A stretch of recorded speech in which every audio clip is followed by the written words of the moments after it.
ഗൗതം വാസുദേവ് മേനോൻ മമ്മൂക്കയെ നായകനാക്കി ജനുവരി 23 തിയേറ്ററിൽ എത്തുന്ന സിനിമയാണല്ലോ ഡൊമിനിക്. ഈ ഒരു സിനിമ റിലീസിന്റെ മുന്നേ തന്നെ സിനിമയ്ക്കെതിരെ സംഘടിതമായ ശക്തമായ ഡീഗ്രേഡിംഗ് തുടങ്ങിയിരിക്കുന്നു. ആർക്കൊക്കെയോ നിർബന്ധമുള്ള പോലെ ഈ ഒരു സിനിമ തിയേറ്ററിൽ പരാജയപ്പെടണമെന്ന്, അങ്ങനെ ശക്തമായിട്ടുള്ള സിനിമയെ മികച്ച രീതിയിൽ ഹൈപ്പ് കയറ്റി വെച്ചിട്ട് സിനിമയെ തകർക്കാനുള്ള ശ്രമങ്ങളാണ് ഇപ്പോൾ സോഷ്യൽ മീഡിയയിൽ നടന്നുകൊണ്ടിരിക്കുന്നത്. ഒട്ടനവധി ഡീഗ്രേഡിംഗ് പോസ്റ്റുകളാണ് ദിവസങ്ങൾക്കിടെ സോഷ്യൽ മീഡിയയിൽ കാണാൻ സാധിച്ചിട്ടുള്ളത്. അതിലൊരു പോസ്റ്റ് ഞാൻ ഇവിടെ ജസ്റ്റ് ഒന്ന് വായിക്കട്ടെ.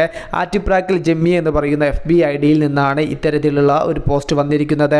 എല്ലാവരും ഒരു ചെറിയ ഡിറ്റക്റ്റീവ് കോമഡി പടം പ്രതീക്ഷിച്ചാണ് ഇരിക്കുന്നത്. പക്ഷേ ഞെട്ടിക്കും. ആനിമൽ മാർക്ക് തുടങ്ങിയ സിനിമകൾ വർക്ക് ചെയ്ത 2 ആക്ഷൻ ഡയറക്ടേഴ്സ് ഉണ്ട്. മെയിൻ ആയുള്ള 1 ആക്ഷൻ സീക്വൻസുകളൊക്കെ ഒളിപ്പിച്ച് വെച്ചിരിക്കുകയാണ്. ട്രെയിലറിൽ വെറും 2 ഫൈറ്റേ കാണിച്ചുള്ളൂ. പക്ഷേ സുപ്രീം സുന്ദർ ആൻഡ് കലായ് കിങ്സ്റ്റൺ വക കിടിലം റോ ആക്ഷൻ സെറ്റ് പീസസ് പടത്തിലുണ്ട്. ജോഷയിലൊക്കെ കിടിലം ഫൈറ്റ് എടുത്ത GVMന്റെ കയ്യിലാണ് കിട്ടിയിരിക്കുന്നത്. ഡൊമിനിക് മമ്മൂക്കയുടെ ഒരു തീപന്തമായിട്ട് തന്നെ ആയിരിക്കും എന്നുള്ള രീതിയിൽ ഹൈപ്പ് കയറ്റി വെച്ചുകൊണ്ടാണ് ചിത്രത്തെ നല്ല രീതിയിൽ ഡീഗ്രേഡ് ചെയ്തുകൊണ്ടിരിക്കുന്നത്. ഫാൻസ് പോലും ചെറിയ പ്രതീക്ഷയോടുകൂടെ കാത്തു നിൽക്കുന്ന ഒരു ചെറിയ ഡിറ്റക്റ്റീവ് കോമഡി മൂവിയാണ് ഡൊമിനിക്. അതിനെ മാക്സിമം ഹൈപ്പ് കയറ്റി വെച്ച് ആദ്യ ദിവസം തന്നെ തിയേറ്ററിൽ പരാജയപ്പെടുത്താനുള്ള ഒരു കൂട്ടം ശക്തികളുടെ ഇപ്പോൾ സോഷ്യൽ മീഡിയയിൽ കണ്ടുകൊണ്ടിരിക്കുന്നത്. വിഷയത്തിൽ നിങ്ങളുടെ അഭിപ്രായം ജസ്റ്റ് ഒന്ന് കമന്റ് ആയിട്ട് രേഖപ്പെടുത്തുക. മൂവി പ്ലസ് മീഡിയ, ഞാൻ ജെറിജനാസ്.